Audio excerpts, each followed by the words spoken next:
Ka jingpen bena kendit na Cristiano Ronaldo ka balapan kendit ya ka pertai kamtam ya kinong kersian congu. Ka ne ka longkat kumu Fabrizio Romano ha ka bau Cristiano Ronaldo ulapan pau ha ka jingi keren congu bat ka vok. Ulapan pau ba ka ne ka snem ka bamenta ka lakban long ka snem ka bakadu congu ha ka football. Ulong mo ko aban yeno ya ka legacy ka bakraw bat ka baon kan mau da ki pajba ha ka jingi elti congu.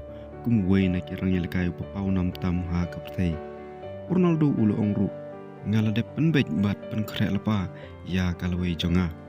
Kanika peniba u Ronaldo ulo don lepa kajing penkre ya ka ika baung le hadin da uluway no ha ka football. Kanika kubor kan pelong ya ki pabun kinong kersan ban snyosi nama Ronaldo ulong way na kirang yalakay bala pelong ya ka football palong kabaitanat lambagi gol ki trofi bat ki rekod ki babun. Ladakan ikaray, lanikan ni kajing penpenajong Cristiano Ronaldo kan urlong kipat bakin sakhi ya kabenta kabakadu jong way na kilejan bakraw tam ha ka history jong ka football.